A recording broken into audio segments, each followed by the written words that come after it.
A road trip from Chicago to Nevada, moving and relaxation. Foreign, it was the end of April, and I was moving out of my home in Chicago all the way to Nevada. I hired a company to take all my boxes and ship them to the new house just to make it a little bit easier on me.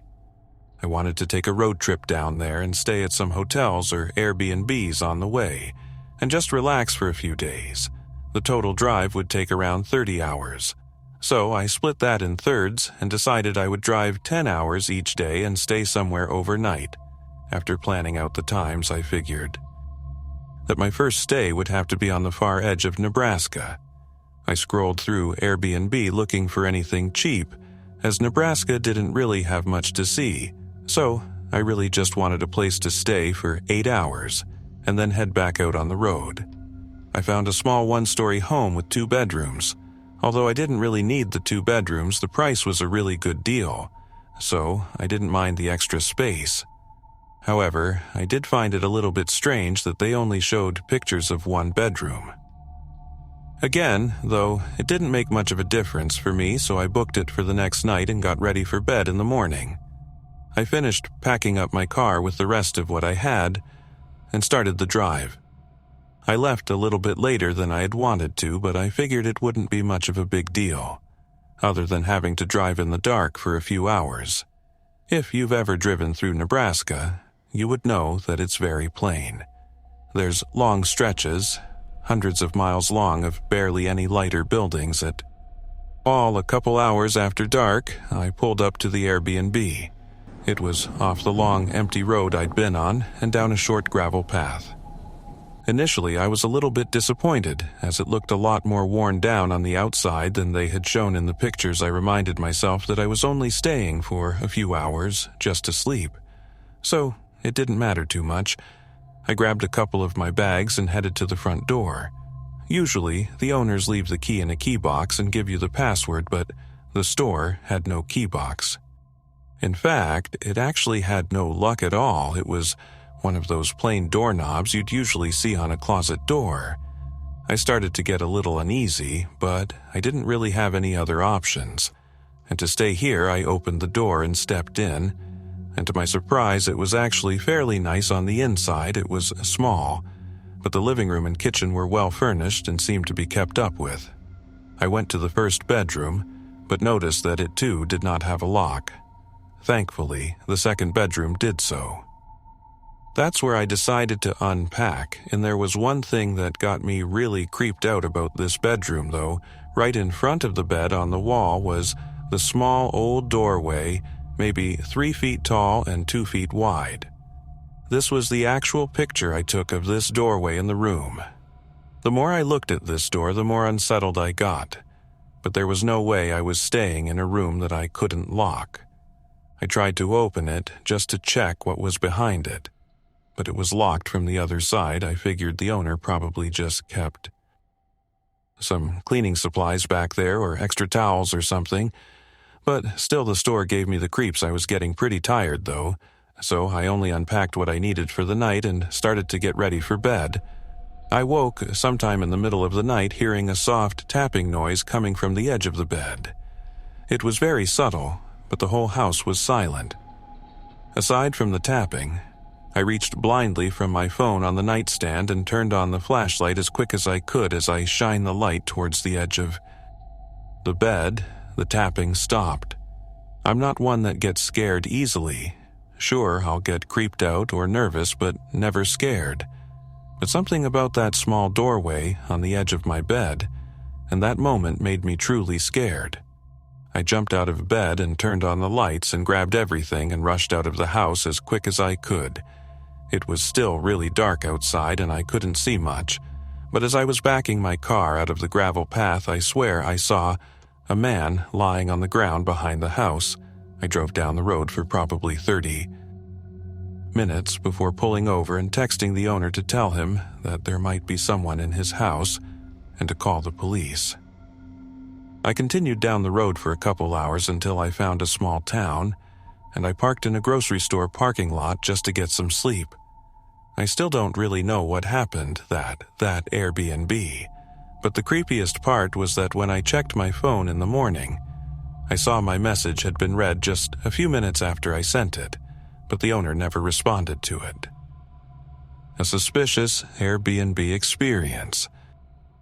My boyfriend and I were visiting my parents back in Michigan for a few days, and we didn't want to stay with them before, let's just say, obvious reasons. We ended up finding an Airbnb about 15 minutes away from their house, a cute little one-bedroom condo.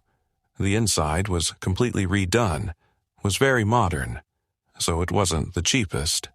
The host seemed nice and had good ratings, but we did see a few comments that raised some red flags. Most of the negative comments mentioned strange experiences with the neighbor. No, I've had some crazy neighbors, so I'm not one to judge. I simply brought it up with the host before booking, and she stated her neighbor is nosy, and sometimes when people try to get into the Airbnb she gets defensive, but she said she'll let the neighbor know we're staying and what we look like. So everything should be fine. On the day we arrived, everything went smoothly. We met the host who lived nearby, and she gave us the key to the entry door and the code to the actual apartment. We unpacked all of our stuff and then headed over to my parents for dinner. I had a few drinks throughout the night to deal with my mother, and before we knew it, it was 10 p.m. and time to head back to the Airbnb. We pulled up to our rental. Now each complex has 4 apartments, 2 on the bottom and 2 on the top, and the one we were staying in was on the top left. However, when we pulled up, we could see a small figure standing in between some curtains in the window of the apartment on the top right. Instantly, I felt weird, who just stares out their window like. That boyfriend parked, and as I got out I looked up again, and she was still there, still staring at us. As we both walked towards the entry door, I could make out her features. You know, how some people just have that crazy look to them. This was her mangled brown hair and wide-open eyes. She had to be at least 60 or 70. And this frown she had, I've never seen someone so angry. My boyfriend puts the key in the door and we enter. And not to my surprise, we see her standing at the top of the stairs. He says nothing. Band's there watching us. He's very small and round, but the way she was standing, you could see her arms and legs were very thin. My boyfriend and I looked at each other for a second, and then we began to make our way up. We walked up while she stared us down, but to my amazement, she didn't say anything. Rather, she just stared at us with her creepy eyes. I kept looking back as my boyfriend entered the code, and we hurried into the apartment. "What the hell was that?" my boyfriend said, softly, looking at me confused. I shook my head. He inspected. He looked back at me and was clearly confused. He then opened the door a little to look around, and I heard him gasp what I whispered, and slowly stepped towards him. Laying on the welcome mat outside the door was he dead rats. They looked completely gutted, with only one of them still having their head attached. He closed the door, and we both agreed to contact the host later that day. I tried my best to sleep, but the images of those rats kept replaying in my mind. After a while, I looked at my phone, and it was 6:30. Accepting the fact that I won't be able to get any sleep, I got up to make coffee. And as I did, I heard the neighbor's door slam shut. I looked out the kitchen window, which overlooks the parking lot, and hopes to get a glimpse of the crazy lady. And there she was standing and staring at our parked car, not even looking at what was inside. She was just staring at it. She looked so focused on her car for the longest time, and then she slowly turned her head to look directly at me. I jumped back a little bit and immediately heard her shriek, this horrible, blood-curdling shriek like she was being attacked. My boyfriend ran out of the bedroom, obviously alarmed, and we both looked out the window again. The neighbor was standing there holding her head, screaming at the driver's side window, grabbed the top of the car and started banging her ahead, screaming things like, "They never leave, when will they leave, and why do they keep coming?" I started recording for insurance purposes, and my boyfriend called the police and then the host. By the time the police had shown up, she was laying on the ground next to her car, which had very little damage considering what we just witnessed. The host profusely apologized and said that this had never happened before and refunded our entire trip. We got to see the lady taken away in handcuffs, though it took her a while to comply. We never found out what was wrong with her. But my theory is something just snapped, and we just happened to be the ones that were there when it happened. But I do know that you should take every review into consideration when booking an Airbnb, every single one. This happened a few years back when my friends and I had just finished our sophomore year of college, finally done with school. For a few months, we wanted to celebrate a little bit to start off summer break. All of us had small jobs near the campus, so we saved up some money. We decided to go big and take a trip to Las Vegas for a few days, as none of us have ever been at. First, we were looking through hotels in the city to try and find something cheap, but still big enough for the four of us. Eventually, we gave up on that and started looking at Airbnbs, as most of them were cheaper and bigger. We found a few good ones, but ended up choosing the largest one with the most rooms. Fast forward to a couple weeks later, our Uber picked us up from the airport and dropped us off at the house. It honestly looked even bigger in person, and we were all really excited to spend the next few days here. We all unpacked and relaxed for a couple of hours as we were a little bit worn. Out from the flight a few hours after the sun went down, me and my friend Alyssa were the only ones still awake. It wasn't too late, probably 8 or 8:30, but the other two had decided to go to bed early with nothing really to do. Alyssa offered to take a walk outside and explore the neighborhood a little bit. I agreed, eager to see the unique homes. I should mention our Airbnb was a pretty nice house, and the neighboring homes were really nice too. This definitely wasn't a sketchy street or anything, so we didn't even really think twice about going for a walk around. We headed outside and down the street after passing 6 or 7 houses. The street took a sharp turn and connected to another crossing road with homes on the side. It was strange, though, as these homes were nothing like the ones we just walked by on our street. These were basically run-down shacks, and I don't mean to be rude or anything. It was just really strange to see such a sudden change in homes. After only turning the corner, we continued on a little bit, noticing the broken windows, missing mailboxes, and even worn-out vacant signs on a lot of the doors.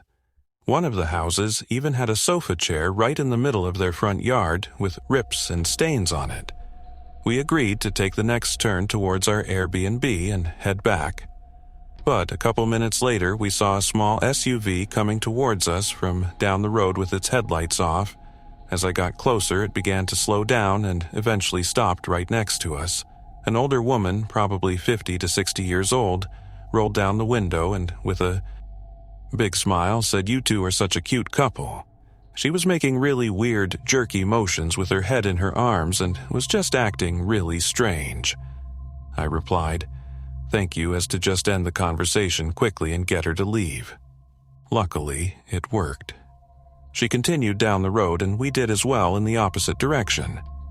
After a few minutes, we found the next turn and got back to the street with our Airbnb. We were both really shook and creeped out by the whole situation and just wanted to get inside and forget about it. But just as we got to the driveway, we saw the old lady's SUV turn down our road and start heading towards us again. We were halfway up the driveway when she stopped right in front of the house, but this time it was a little different. She just looked at us. She didn't say anything or have any emotion in her face. She was just staring. Alyssa hurried inside and I quickly followed. I heard the car continue back down the road as I was closing the door behind us. We stayed up for a little bit longer, locking all the doors and checking the windows to make sure she didn't come back after an hour. We agreed that we were probably okay, so we went to our rooms and got ready for bed. The next day, we told our other friends what had happened, and they were pretty creeped out too. We ended up telling the owner of the Airbnb about the whole situation, and we even asked if we could cancel our third day so we could leave early, and thankfully he agreed. For the rest of that day, we decided to get away from the house and hang out in the city to try and enjoy at least one. Of our days in Vegas, we actually ended up having a lot of fun. But as the night came closing in, we were ready to call an Uber and head back to the house. During the ride back, I received a text from the owner that said, "Is this the lady from last night?" with a picture attached. I opened it and saw a screenshot from the Ring doorbell footage of the lady standing outside of the house. I replied to the owner and immediately showed all of my friends. We didn't know what to do, so we asked the driver to drop us off at a hotel parking lot just a couple blocks from our house, while the owner called the police after about 45 minutes.